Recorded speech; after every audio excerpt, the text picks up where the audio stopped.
প্রিয় দ্বাদশ শ্রেণীর শিক্ষার্থীরা, গুড মর্নিং। আশা করি তোমরা সবাই ভালো আছো। আজকে আমরা হিসাব বিজ্ঞান দ্বিতীয় পত্র লেকচার 30 করছি আমাদের অনলাইন ক্লাসে। তোমরা যারা মার্টিন লুথার কলেজে আছো, আশা করি সবাই তোমরা বই নিয়ে এবং খাতা নিয়ে প্রিপেয়ার্ড আছো, কারণ গত ক্লাসে আমি বলেছিলাম যে আমরা এক ধাপ বিশিষ্ট বিশদায় বিবরণীর একটা অঙ্ক করেছি। আজকে হয়তো বহুধাপ বিশিষ্ট বিশদায় বিবরণী ব্যবহার করা যায় এমন একটা অঙ্ক করব, অথবা রক্ষিত আয় বিবরণীর নমুনা ছক শিখব।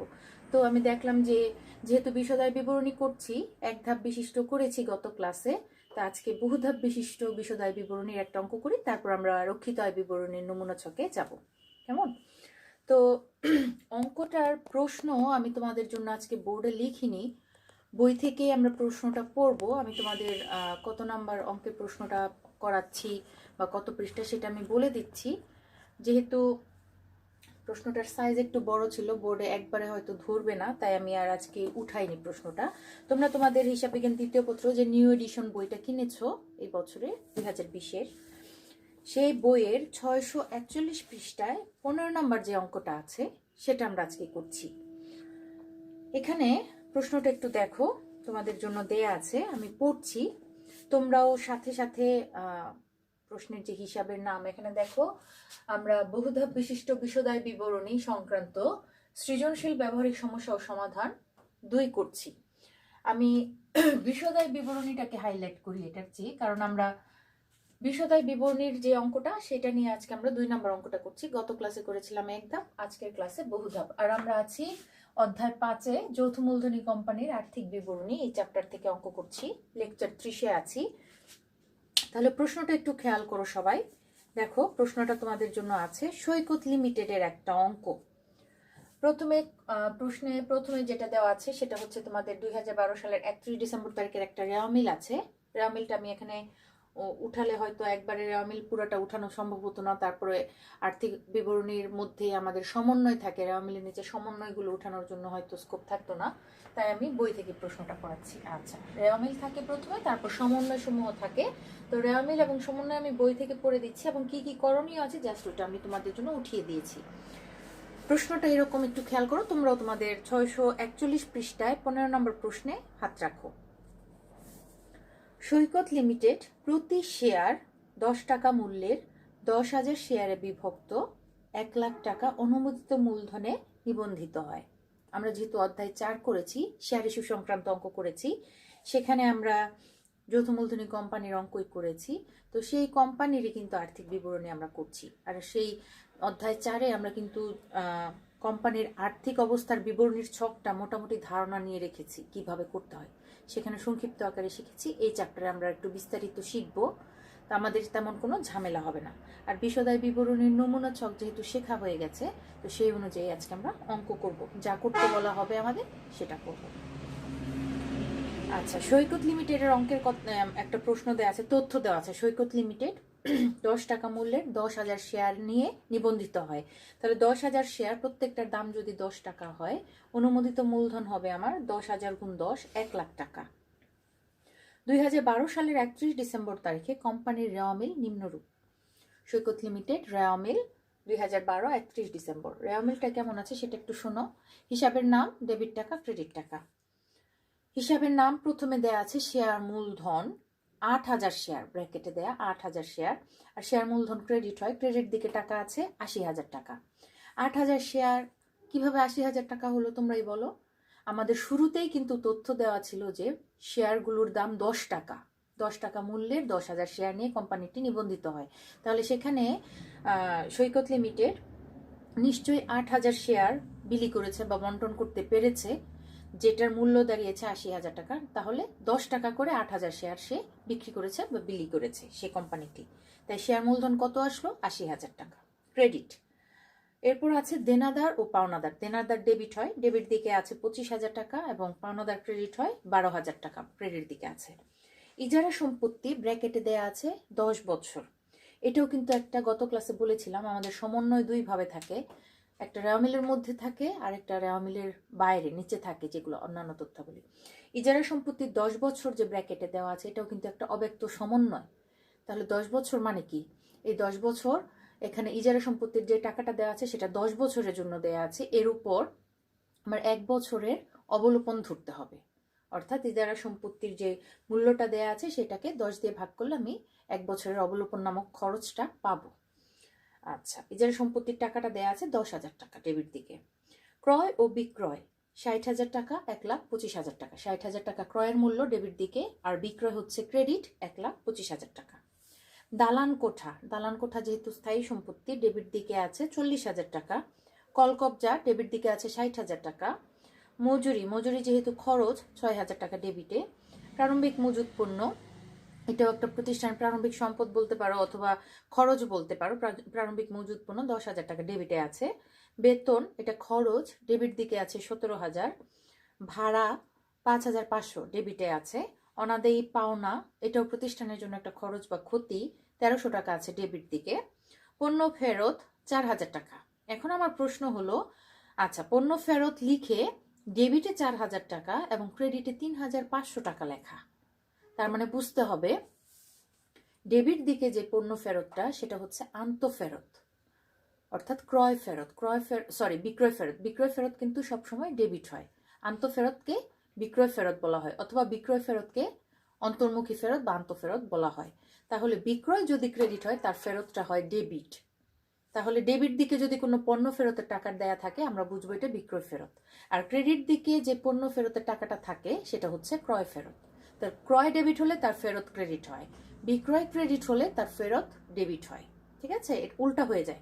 ফেরতের ক্ষেত্রে উল্টা হয়, ক্রয় ডেবিট, ক্রয় ফেরত, ক্রেডিট। তাহলে এখানে ক্রেডিটে আছে 3,500 টাকা, এটা ক্রয় ফেরত, আর ডেবিটে আছে 4,000 টাকা পণ্য ফেরত, এটা বিক্রয় ফেরত। এই ফেরতগুলো কি করতে হয়, যার যার নিজস্ব অংশ থেকে বাদ দিতে হয়, অর্থাৎ বিক্রয় ফেরত বিক্রয় থেকে বাদ দিতে হয়, ক্রয় ফেরত ক্রয় থেকে বাদ দিতে হয়। এরপর আছে আয়কর 5,000 টাকা, এটা ডেবিট দিকে আছে। আয়করটা উত্তোলনের মতোই মূলধন থেকে বাদ দিয়ে দেখাতে হয়। আর এখানে আয়করটা আমাদের যখন আমরা রক্ষিত আয় বিবরণী করব সেখানে আমাদের আয়করের বিষয়টা দেখাতে হয়। আমরা রক্ষিত আয় বিবরণীর নমুনা ছকে গেলে বুঝবো, এটা আমাদের বিশদ আয় বিবরণীতে আর দেখানোর প্রয়োজন হবে না। লভ্যাংশ প্রদান 15,000 টাকা। লভ্যাংশের বিষয়গুলো রক্ষিত আয় বিবরণীর বিষয়, যেহেতু আমরা রক্ষিত আয় এখনো শিখিনি তাহলে লভ্যাংশ প্রদান, আয়কর এগুলো আমাদের আজকের অঙ্কে কাজে আসবে না। এরপর রক্ষিত আয়ের একটা উদ্বৃত্ত দেয়া আছে 1/1/2012 শুরুর তারিখে রক্ষিত আয়ের উদ্বৃত্ত দেয়া আছে। রক্ষিত আয়ের উদ্বৃত্তটা ক্রেডিট হয়, 50,000 টাকা দেয়া আছে শুরুতে। ঠিক আছে, ক্রেডিট ব্যালেন্স নর্মালি হয়, যেটা কি আমরা মূলধনের সাথে গিয়ে যোগ করি, রক্ষিত আয়ের উদ্বৃত্তটা মূলধন অংশে নিয়ে যাই, এটা 50,000 টাকা ক্রেডিট দিকে দেয়া আছে। আর ব্যাংক জমা, এটা হচ্ছে 11,700 টাকা, এটা আমাদের সম্পত্তি যেটা আমরা ডেবিট দিকে দেখাই। রক্ষিত আয়ের যে উদ্বৃত্তটা এখানে দেয়া আছে সেটা আমাদের রক্ষিত আয় বিবরণী করার সময় শুরুতে বসিয়ে নিতে হয়, আর ওই বিবরণীর শেষে যে উদ্বৃত্তটা বের হয় সেটা আমরা আর্থিক অবস্থার বিবরণীতে বা মালিকানা সত্ত্ব বিবরণীতে নিয়ে যাই। তাহলে রেওয়া মিলের যে রক্ষিত আয়ের অংশটা সেটা আমাদের রক্ষিত আয় বিবরণীর অংশ, এখানে আজকে আর এটা কাজে লাগবে না। আর ব্যাংক জমা অন্যান্য সম্পত্তি যেগুলো আছে সেগুলো আর্থিক অবস্থার বিবরণীর অংশ। যেহেতু আমরা আর্থিক অবস্থার বিবরণী এখনো নমুনা ছকে যাইনি, আজকে আমাদের আর্থিক অবস্থার বিবরণী নিয়েও কাজ হবে না, শুধুমাত্র বিশদ আয় বিবরণী করার জন্য আজকের এই অঙ্কটা করা। এখন দেখি সমন্বয় কি কি আছে। আমাদের সমন্বয় আছে, এক, সমাপনী মজুদ পণ্য দেয়া আছে 35,000 টাকা। আমরা যেহেতু একাদশ শ্রেণীতে আর্থিক বিবরণীর অঙ্ক করেছি, সমন্বয় সহ রেওয়া মিল সহ অঙ্ক করেছি, তাহলে সেখানে সমাপনী মজুদ পণ্যের একটা সমন্বয় থাকে, সেটা বিক্রিত পণ্যের ব্যয়ের অংশে যায় নর্মালি, এটা নিয়ে কোনো ঝামেলা আমাদের হবে না। 2 নম্বর সমন্বয় বকেয়া মজুরি 500 টাকা এবং বকেয়া ভাড়া 1,000 টাকা। তাহলে মজুরি আর ভাড়া যেই যেই জায়গায় যাবে সেখানে বকেয়া অংশগুলো কি করব, আমরা খরচের সাথে যোগ করে দেব।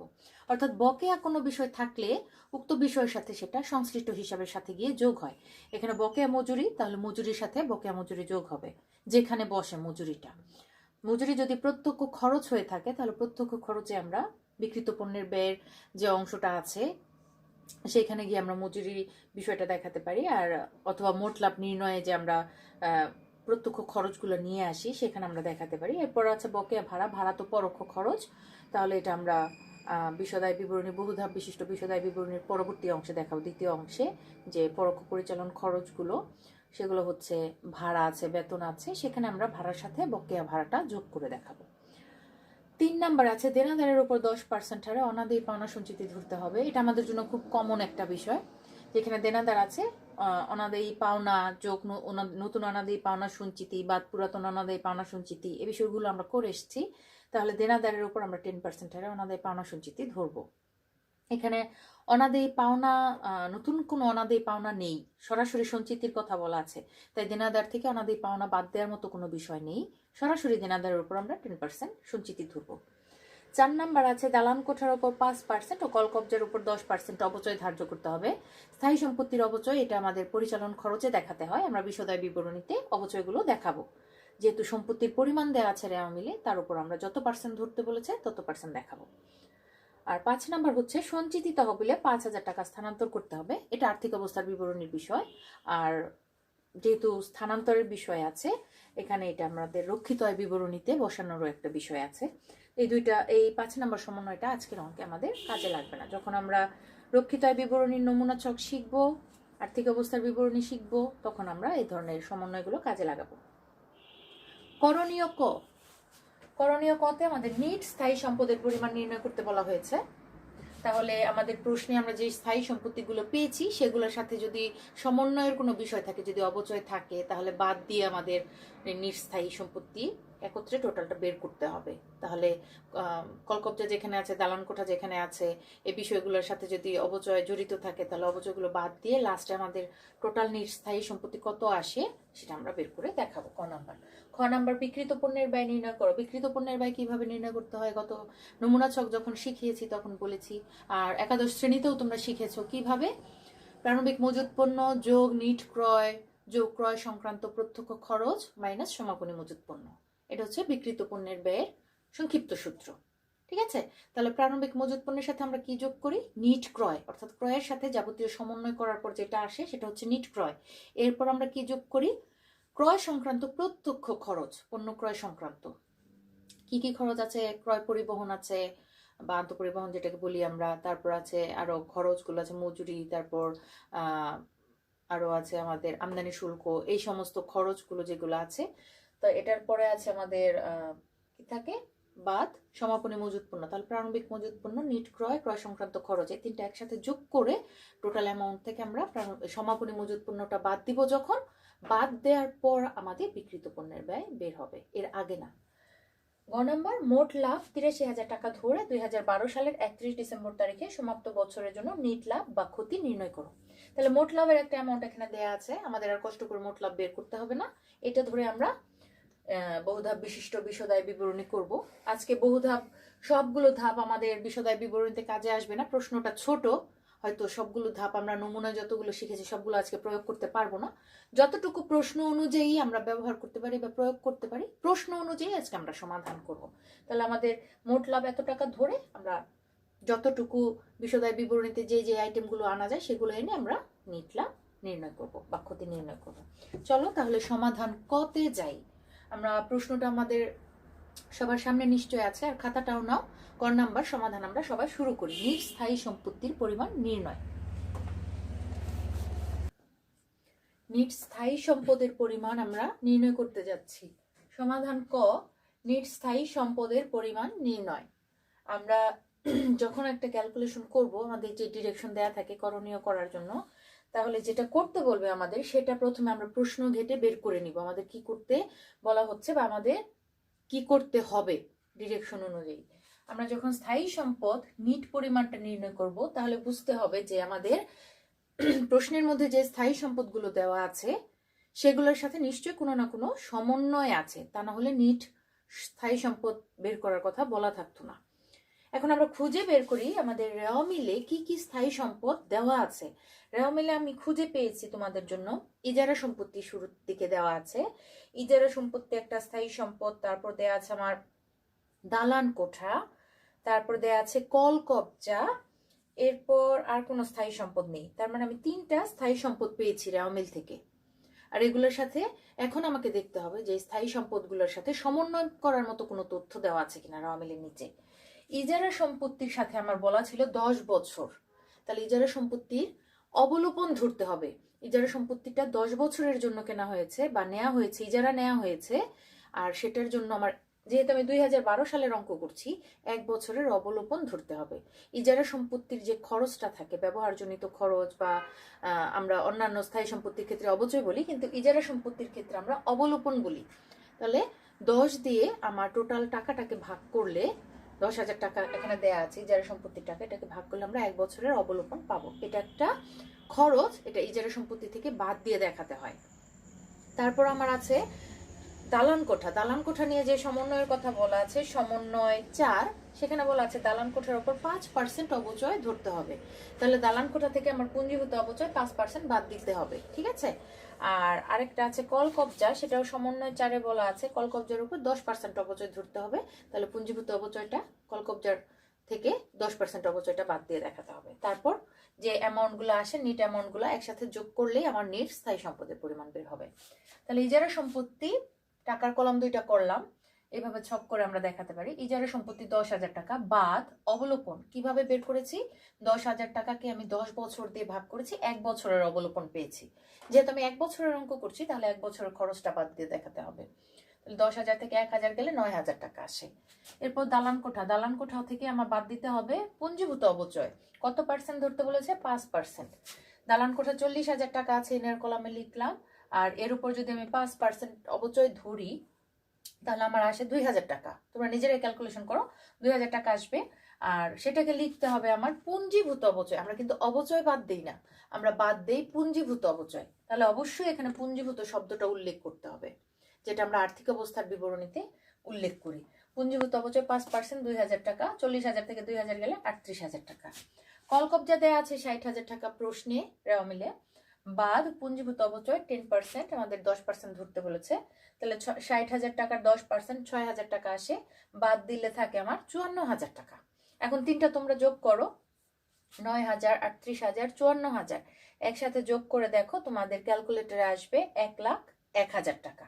আমি যতটুকু দেখতে পাচ্ছি, দেখো 9,000, 38,000, 54,000। তাহলে আমার টোটাল অ্যামাউন্টটা কত আসলো? নেট স্থায়ী সম্পদ 1,01,000 টাকা। ঠিক আছে, আশা করি তোমরা ক নাম্বারটা বুঝতে পেরেছো। এই ধরনের প্রশ্ন থাকলে, নেক্সট কোনো কোশ্চেন যদি এরকম থাকে কোনো অঙ্কে, তাহলে নিশ্চয়ই তোমরা করতে পারবে। নিজেরা খাতায় করে নাও। এখন আমরা খ নাম্বার সমাধানে যাব। খ নাম্বার আমাদের করতে বলেছিল বিক্রিত পণ্যের ব্যয়ের পরিমাণ নির্ণয়। যেহেতু সূত্রটা আমরা জানি, কঠিন কিছু না।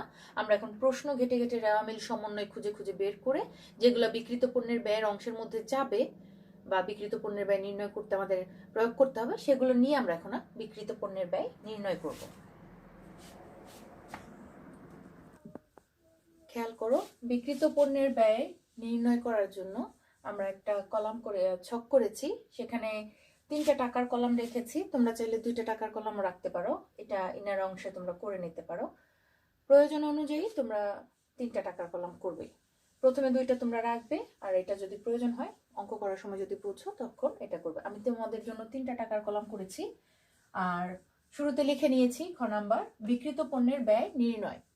ঠিক আছে, বিক্রিত পণ্যের ব্যয় নির্ণয়ের সূত্রটা আরেকবার বলি। প্রারম্ভিক মজুত পণ্য যোগ নিট ক্রয় যোগ ক্রয় সংক্রান্ত প্রত্যক্ষ খরচ, 3টা একসাথে যোগ করার পর মাইনাস সমাপনী মজুত পণ্য। দেখো এখানে প্রারম্ভিক মজুত পণ্য, এটা আমি এটার সাথে কোনো সমন্বয় নেই, তাই দ্বিতীয় কলামে লিখেছি। তারপর নিট ক্রয় বের করব। ক্রয়ের সাথে যদি কোনো সমন্বয় থাকে, যোগ বিয়োগের কোনো বিষয় থাকে, সেটা আগে করে নিব। তারপর আমরা সেটা প্রারম্ভিক মজুদের সাথে যোগ করব, এবং এটার সাথে আমরা প্রত্যক্ষ যে সমস্ত খরচ আছে সেগুলো নিয়ে আসব। প্রশ্ন থেকে প্রারম্ভিক মজুত পণ্য রেওয়া মিলে দেয়া ছিল 10,000 টাকা। ক্রয় রেওয়া মিলে দেয়া ছিল 60,000 টাকা। এবং রেওয়া মিলের মধ্যে আরেকটা বিষয় ছিল পণ্য ফেরত। পণ্য ফেরত সেখানে 2টা দেয়া ছিল, একটা ডেবিট টাকা, একটা ক্রেডিট টাকা। যেটা ক্রেডিট অংশে সেটা ক্রয় ফেরত, আমি তোমাদের প্রশ্ন পড়ার সময় বুঝিয়ে দিয়েছি। সেখানে ক্রয় ফেরত দেয়া ছিল 3,500 টাকা। অর্থাৎ ক্রয় ডেবিট হলে তার ফেরতটা ক্রেডিট হয়। ক্রেডিট দিকে দেয়া ছিল 3,500, সেটা হচ্ছে ক্রয় ফেরত। তাহলে ক্রয় থেকে ক্রয় ফেরত বাদ যায়, 60,000 থেকে 3,500 গেলে 56,500 থাকে। আর এরপর আমাদের প্রশ্ন অনুযায়ী আমরা যে প্রত্যক্ষ খরচগুলো পেয়েছি, সেখানে আমরা পেয়েছি মজুরি। প্রশ্নের মধ্যে রেওয়া মিলের মধ্যে আমরা একটাই প্রত্যক্ষ খরচ পেয়েছি। এছাড়া থাকতে পারতো পরিবহন খরচ, আন্তঃপরিবহন খরচ থাকতে পারতো, আমদানি শুল্ক থাকতে পারতো, এরকম আরো খরচ থাকতে পারতো। কিন্তু এই অঙ্কে শুধু মজুরি ছিল আমাদের প্রত্যক্ষ খরচ।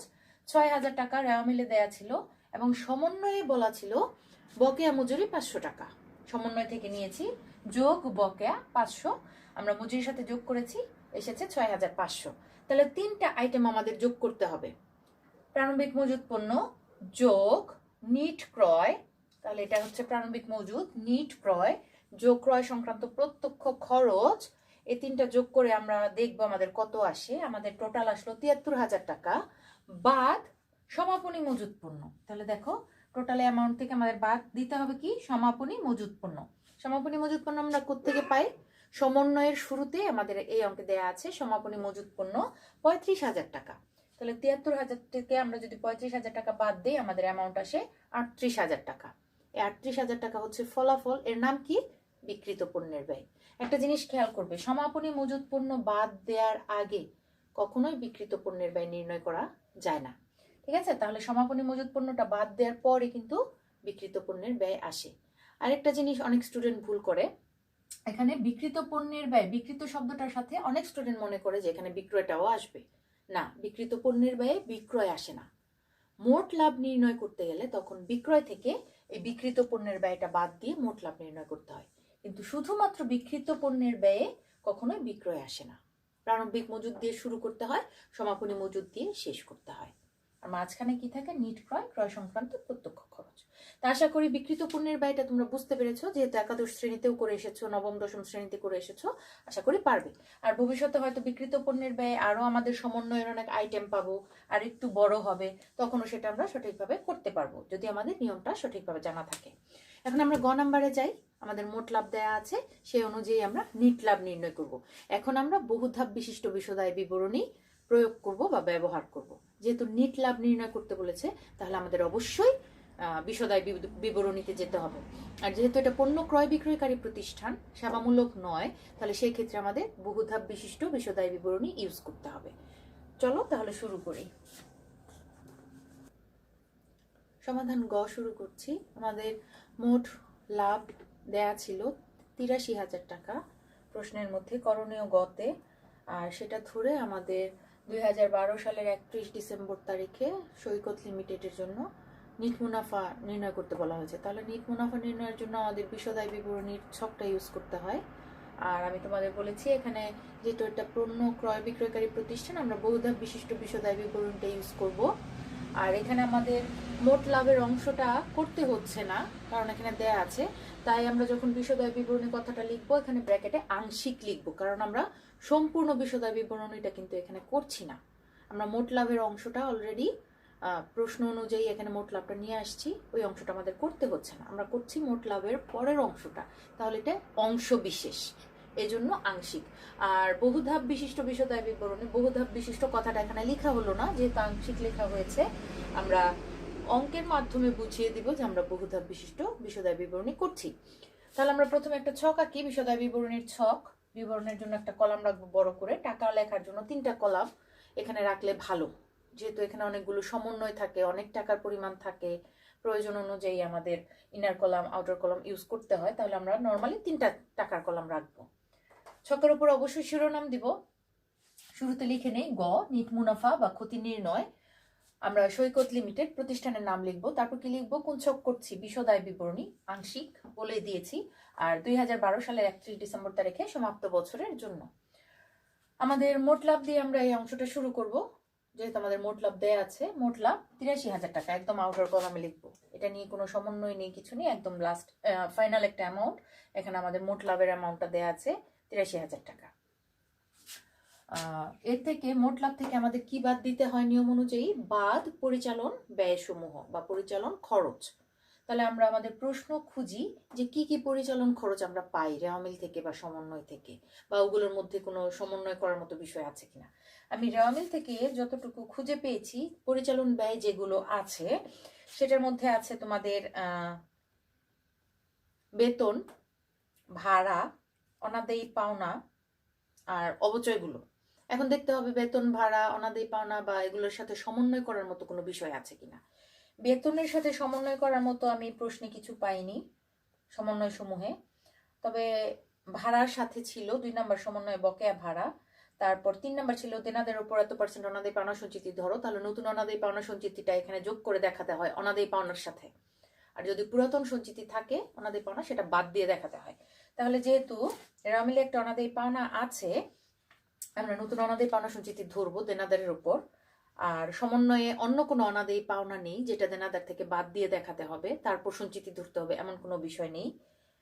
সরাসরি আমরা সঞ্চিতি ধরতে পারি। আচ্ছা, তারপর আছে 4 নাম্বার, দালান কোঠার উপর এত % অপচয় ও কলকব্জার উপর এত % অপচয়। এগুলো পরিচালন খরচের মধ্যে আসে। আর ইজারা সম্পত্তির অবলোপন যেটা, সেটাও পরিচালন খরচের মধ্যে আসবে। এছাড়া অন্য কোনো পরিচালন খরচ আমি দেখতে পাচ্ছি না এই প্রশ্নের মধ্যে। আর বহুধাপ বিশিষ্ট বিশদায় বিবরণীতে পরিচালন খরচের পর যে মুনাফা নির্ণয় করা হয় সেটা হচ্ছে পরিচালন মুনাফা, যেটা মোট লাভ থেকে এগুলো বাদ দেওয়ার পর যে মুনাফাটা আসে সেটা হচ্ছে পরিচালন মুনাফা। তারপর পরিচালন মুনাফা আসলে সেটার সাথে অন্যান্য আয় যোগ করতে হয়, অন্যান্য ব্যয় বাদ দিতে হয়। তারপর কর পূর্ব নিট মুনাফা আসে, সেটা থেকে নতুন আয়কর সঞ্চিতি বাদ দিতে হয়। এগুলো হচ্ছে বহু ধাপের বিষয়গুলো। এই অঙ্কের জন্য এতগুলো ধাপ আমাদের ব্যবহার করার প্রয়োজন নেই, কারণ এতগুলো ধাপের অংশ বিষয় আমাদের নেই প্রশ্নের মধ্যে। শুধুমাত্র যেটুকু আছে পরিচালন খরচে ব্যবহার করার মতো কিছু আইটেম আমরা প্রশ্ন থেকে পেয়েছি। তাহলে পরিচালন খরচগুলো বাদ দিলে যে মুনাফাটা নির্ণয় হবে ওইটাই পরিচালন মুনাফা, ওইটাই নিট মুনাফা। কারণ এর পরবর্তীতে যাওয়ার মতো কোনো বিষয় বা কোনো আইটেম প্রশ্নে নেই যেটা আমরা বহুধাপ বিশিষ্ট বিশদায় বিবরণীতে আজকে ব্যবহার করতে পারি। সুতরাং মোট লাভ থেকে আমাদের পরিচালন খরচগুলো বাদ দিব আজকে। বাদ দেওয়ার পর যেটা বের হবে সেটাকে আমরা নিট মুনাফা ধরতে পারি। তাহলে পরিচালন খরচ কি আছে? বেতন, বেতনের সাথে কোনো সমন্বয় নেই, তাই দ্বিতীয় কলামে লিখলাম 17,000 টাকা রেওয়া মিল থেকে। এরপর আছে ভাড়া, ভাড়ার সাথে যেহেতু সমন্বয় আছে ইনার কলামে লিখলাম। ভাড়া আছে 5,500, রেওয়া মিলে গিয়ে দেখো তোমরা 5,500। এর সাথে যোগ বকেয়া, বকেয়া ছিল সমন্বয়ে বলা ছিল বকেয়া ভাড়া 1,000 টাকা, তাহলে 5,500 আর 1,000 6,500 টাকা। এরপর আছে ইজারা সম্পত্তির অবলোপন, অবলোপনের সাথে যেহেতু আর কোনো বিষয় সমন্বয় করার মতো নেই, সরাসরি 1,000 টাকা ইজারা সম্পত্তির অবলোপন আমরা পেয়েছি ক নাম্বারে 1,000 টাকা। অনাদায়ী পাওনা রেওয়া মিলে দেওয়া আছে 1300 টাকা। আর এর সাথে কি যোগ করতে হয়? নতুন অনাদায়ী পাওনা সঞ্চিতি। আমাকে সমন্বয়ে কততে বলা আছে? দেনাদারের উপর 3 নাম্বার দেনাদারের উপর 10% হারে অনাদায়ী পাওনা সঞ্চিতি ধরতে হবে। তাহলে যোগ নতুন অনাদায়ী পাওনা সঞ্চিতি, দেনাদার আছে 25,000 টাকা, এর উপর আমি 10% যদি ধরি 2500 টাকা আসে নতুন অনাদায়ী পাওনা সঞ্চিতি। তাহলে 1300 আর 2500 মিলে হয় 3800। এই 3800 কথাটা বা 3,800 কথাটা আমার এখানে লেখার কথা ছিল যদি আমার প্রশ্নে বা রেওয়া মিলে পুরাতন অনাদায়ী পাওনা সঞ্চিতি থাকতো, তাহলে আমি এখানে বসিয়ে এটা থেকে পুরাতন অনাদায়ী পাওনা সঞ্চিতি বাদ দিতাম। কিন্তু এই অঙ্কে পুরাতন অনাদায়ী পাওনা সঞ্চিতি নেই, তাহলে সরাসরি দুইটা যোগ করে আমি 3,800 টাকা সেকেন্ড কলামে লিখলাম। এরপর আছে আর কিছু দুই একটা পরিচালন খরচ, অবচয়গুলো আছে। দালান কোঠার অবচয় 2,000 টাকা, আমি অবচয় কথাটা লিখে নিয়েছি। আর কল কবজার অবচয় 6,000 টাকা। এটা কিন্তু দালান কোঠার অ্যামাউন্ট না। এই অবচয় কি কি সম্পত্তির অবচয় এখানে দেখানো হচ্ছে? এটা হচ্ছে দালান কোঠার অবচয়, এটা হচ্ছে কল কবজার অবচয়। দালান কোঠার অবচয় 2,000, কল কবজার অবচয় 6,000, দুইটা মিলে হয় 8,000। এছাড়া আর কোনো পরিচালন খরচ এই প্রশ্ন থেকে আমি পাইনি বা নেই। তাহলে এই পরিচালন খরচগুলো একত্রে আমরা যোগ করি, 17,000, 6,500, 1,000, 3,800 এবং 8,000। টোটাল তোমাদের দেখো ক্যালকুলেটরে যোগ করলে আসবে 36,300 টাকা। তোমরা নিজেরাও করতে পারো। তাহলে আমাদের মুনাফা বের করার জন্য কি করতে হবে? মোট লাভ থেকে এই খরচের অংশগুলো বাদ দিতে হবে, খরচ অংশটা, পরিচালন খরচ অংশটা। তাহলে মোট লাভ 83,000 টাকা, মোট পরিচালন খরচ এসছে 36,300 টাকা। তাহলে 83,000 থেকে 36,300 বাদ দাও, 46,700 টাকা আসবে। এটা হচ্ছে পরিচালন মুনাফা। এই অঙ্কে যেহেতু পরিচালন খরচের পর আর কোনো বিষয় নেই, অন্যান্য আয় বা ব্যয় নেই, তাহলে এই পরিচালন মুনাফাটাকে আমরা সরাসরি নিট মুনাফা লিখতে পারি, যেহেতু আর কোনো অংশ নেই বা আর কোনো আইটেম নেই ব্যবহার করার মতো। তাহলে এটাই হচ্ছে আমাদের 46,700 টাকাই হচ্ছে আমাদের এই অঙ্কের জন্য নিট মুনাফা। তাহলে যে ফলাফলটা বের হলো আমরা ডাবল দাগ দিয়ে ক্লোজ করে আমরা ফলাফলের নামটা লিখবো নিট মুনাফা। অবশ্যই নিট মুনাফা কথাটা লিখতে হবে। আর আরেকটা বিষয় তোমাদের একটু সচেতন করে দেই, আমরা যেই জায়গায় বাদ কথাটা উল্লেখ করব সেখানে আমরা কোনো অ্যামাউন্টকে ব্র্যাকেট দিয়ে চিহ্নিত করব না। যে 36,300 আমরা এখানে কিন্তু 83,000 থেকে বাদ দিয়েছি, আমরা কিন্তু এখানে ব্র্যাকেট দিয়ে দেখাতে পারতাম, কিন্তু না, আমরা এখানে ব্র্যাকেটটা ইউজ করিনি। কারণ হচ্ছে আমরা শুরুতেই এটা যে বাদ দিচ্ছি, আমরা বাদ কথাটা কিন্তু এখানে লিখে নিচ্ছি। তাহলে এই বাদ দেখেই আমরা বুঝবো যে এটা আমরা বাদ দিয়েছি, আমাদের ব্র্যাকেট দিয়ে দেখানোর দরকার নেই। অনেকে এই ভুলটা করো বা এটা খুব বড় বিষয় না, তবে এটা খেয়াল রাখবে যে আমরা যদি বাদ কথাটা উল্লেখ করি তাহলে ব্র্যাকেটটা না দিলেও আমাদের চলবে, সেটাই ভালো। তাহলে 83,000 থেকে 36,300 যে আমরা বাদ দিলাম, অ্যামাউন্ট আসলো 46,700 টাকা। এটা আমাদের এই অঙ্কের জন্য নিট মুনাফা। গ নাম্বার সমাধান শেষ হলো, আশা করি সবাই বুঝতে পেরেছো। তাহলে ক খ গ আজকে খুব সহজ মানের একটা অঙ্ক তোমাদের জন্য করিয়েছি। এই ধরনের অঙ্ক আসলে অবশ্যই পারতে হবে, এই মেন্টালিটি নিয়েই কিন্তু আমাদের প্র্যাকটিসে রাখতে হবে। আর ভবিষ্যতে কিন্তু আমাদের স্ট্যান্ডার্ড আরো অঙ্ক করতে হবে, আর একটু কঠিন মানের অঙ্ক করতে হবে, যেগুলা মানে আমাদের আরো সমন্বয় বাড়বে, আমাদের ক্যালকুলেশন বাড়বে, যেগুলো দেখিয়ে দিতে হবে গণনা আকারে। সেই ধরনের অঙ্কগুলো আমাদের প্র্যাকটিসে রাখতে হবে। তাহলে এরকম বহুধাপ বিশিষ্ট বিশদায় বিবরণীর দু একটা অঙ্ক উদাহরণ থেকে তোমরা প্র্যাকটিস করে রেখো। পরবর্তী ক্লাসে আমরা নতুন কোনো নিয়ম শিখবো, সেই নিয়ম শিখে পরবর্তীতে আমরা সেই নিয়ম অনুযায়ী অঙ্ক করতে থাকবো। ঠিক আছে, ততদিন তোমরা ভালো থাকো স্টুডেন্টস। পরবর্তী ক্লাসে আবার কথা হবে নতুন কোনো বিষয় নিয়ে। সবাই সুস্থ থাকো, নিরাপদে থাকো। ধন্যবাদ সবাইকে।